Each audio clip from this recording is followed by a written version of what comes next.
Welcome back to another segment of Conversations with Coley. I am Coley, and this is our final chapter of Golden Bella. The fourth and final chapter, and the fourth and final segment on love. If you want your own personal copy of Golden Bella, you are able to download it and copy as many copies as you want to, and share it and have at it. Just go to www.justicereign.com. That's justice, REIGN.com. Go to the endowments tab and click away. And also I have the information and the directions or instructions in my description. Now this time I will not do a recap.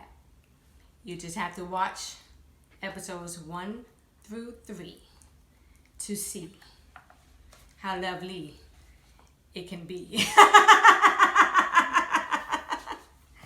Okay, so this chapter actually has to do with currency exchange, and I know what you're thinking, or perhaps thinking that it's all good and dandy to love and be loved and share love, and love changes the world. But I do realize that we have responsibilities. We have to provide for ourselves, provide for our families, not only provide but thrive.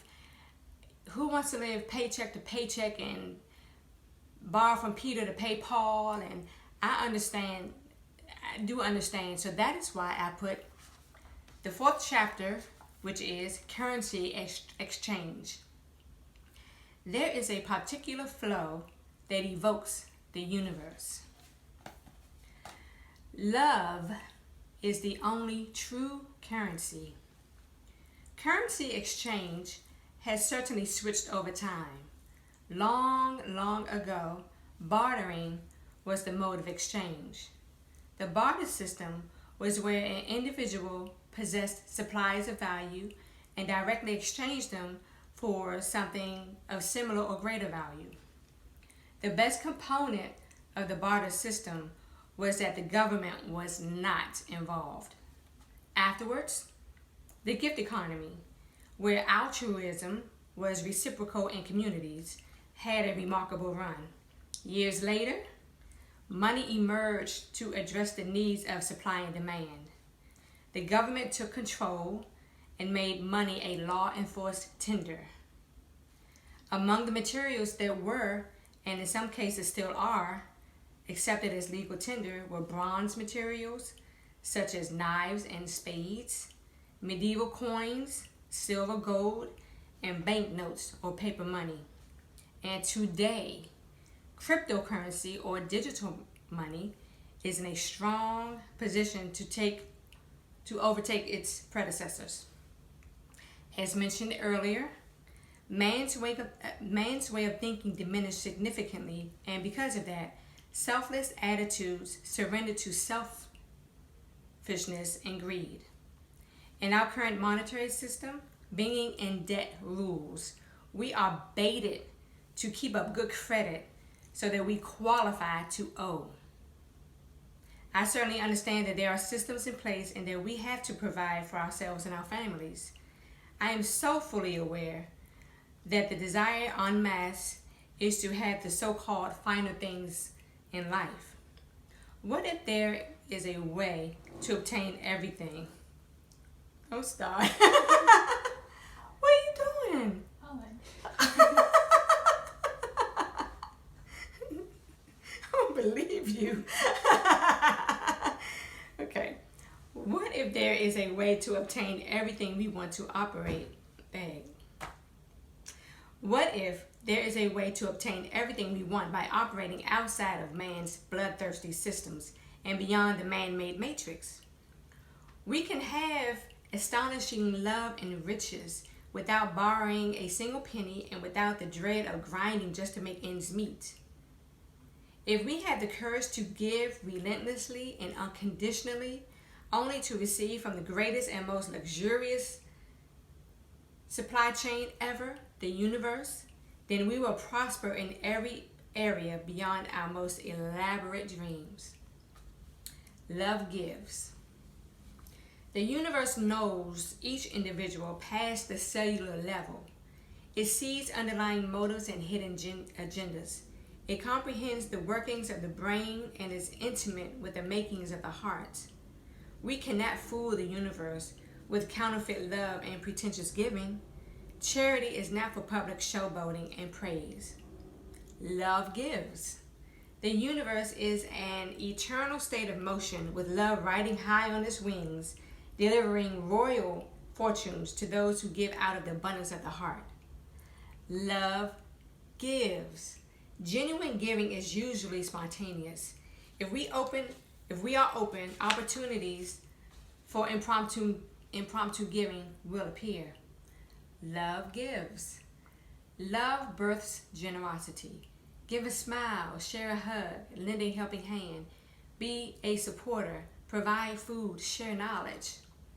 Love gives.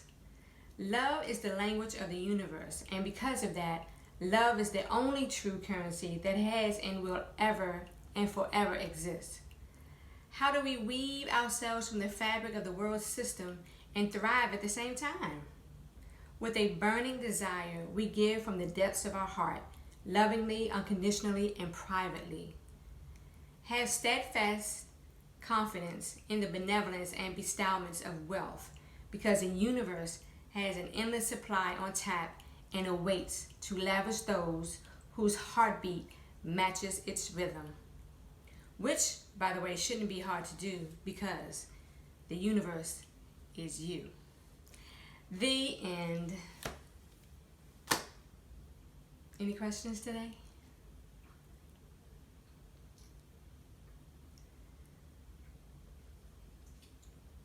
I thought you were going to speak first. I thought I was going to have time to think. Well, I think I kind of summed everything up. Basically, love is all there is. We were brought forth from love. Love is the answer to all of life's ills. When you love unconditionally and without hidden agendas and without hidden motives, then you match the universe's heartbeat. And when you do that, then the universe will bestow all of its goodness and wealth and riches, because there is an unlimited supply. Yes. So the universe, well,